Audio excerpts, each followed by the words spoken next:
My salutations at Samarth Guru's lotus feet, salutations to Acharyas, and salutations to my dear friends. My name is G.R. Krishna. Param Guru Osho says of Zorba the Buddha, my conception of the new man is that he will be Zorba the Greek and he will also be Gautam the Buddha. The new man will be Zorba the Buddha, sensual and spiritual, and will be completely physical in the body, in the senses, enjoying the body and all that the body makes possible. And yet a great consciousness, a great witness will be there. So this is the definition of Param Guru as Zorba the Buddha. We have all been hearing the phrase Zorba the Buddha. Our Samarth Gurudev has also mentioned this in his discourses a number of times. I know a little bit about Lord Buddha, but I do not know much about Zorba the Greek. I had seen Anthony Quinn as Zorba the Greek, which was released in 1964. I saw it in Bangalore in 1973. At that time, I was a raw young man of 20 years. It was a very popular cinema. It also received 3 Oscars, but Anthony Quinn did not get an Oscar. He was nominated, but did not get an Oscar. That year, Rex Harrison got it for My Fair Lady. I regretted it, and a lot of other cinema lovers too were disappointed. Anthony Quinn acted very well and was a spectacular personality. My curiosity got the better of me, and I went out in search of understanding Zorba the Greek. And this is a summary. Would you like to know more about Zorba? Then please listen further. First published in 1946, Zorba the Greek is, on one hand, the story of a Greek working man named Zorba, a passionate lover of life. In Crete, in a lignite mine, which is a type of coal. On the other hand, it is a story of God and man, the devil and the saints, the struggle of men to find their souls and purpose in life. And it is about love, courage, and faith.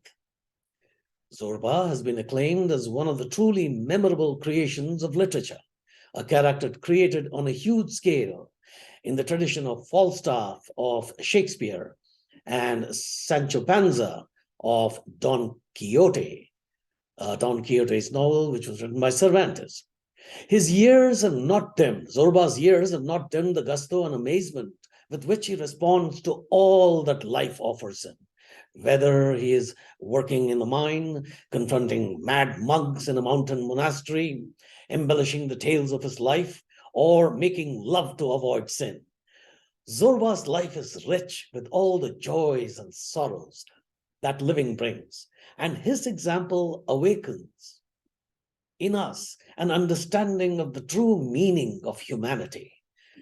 This is one of the greatest life-affirming novels of our time.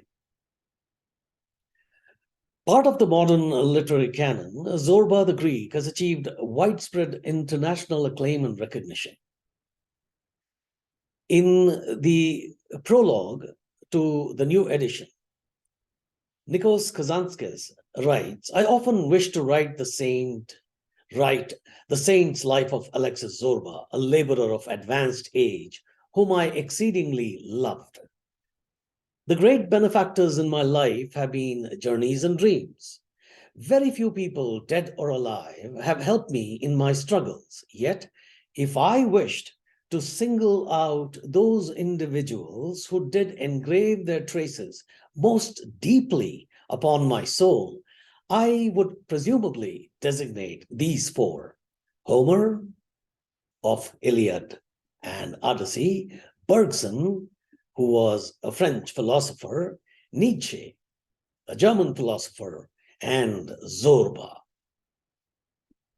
The first was a serene, all bright eye for me like the sun's disk, illuminating everything with redemptive brightness.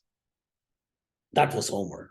Bergson released me from insoluble philosophical anguishes that had tormented my early youth. Nietzsche enriched me with new anguishes and showed me how to transform misfortune, sorrow, and uncertainty into pride. Zorba taught me to love life and not to fear death.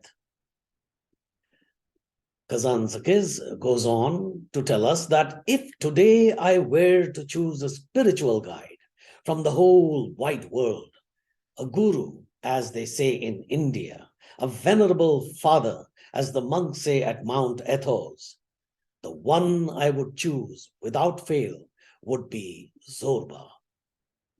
He possessed precisely what a pen pusher needs for deliverance. The primitive glance that snatches nourishment lovingly from on high. The creative alertness renewed at each daybreak that views everything unceasingly as though for the first time, bequeathing virginity to the everlasting quotidian elements of wind, sea, fire, women, and bread. The sureness of hand, the freshness of heart, the gallant stalwart's ability to poke fun at his own soul for seeming to harbor a power higher than the soul. Finally, that wild, throaty laugh welling up from a source deeper than a man's inner depths, a laugh that erupted redemptively at crucial moments from Zorba's elderly chest, exploding with sufficient power to demolish, and it did demolish, all the barricades, morality, religion, nationalism erected around themselves by wretched lily-livered humans to let them hobble securely through their diminished mini-lives. So this is Zorba the Greek. Now let us see what our Param Guru says about Zorba the Buddha. Whole man is the only holy man. If we want a whole man, and to me a whole man is the only holy man, then Zorba has to be absorbed into Buddha. They have to be accepted totally as one. And I don't see where the trouble is. In fact, Zorba plus Buddha will be a tremendous achievement, and it will enrich everyone.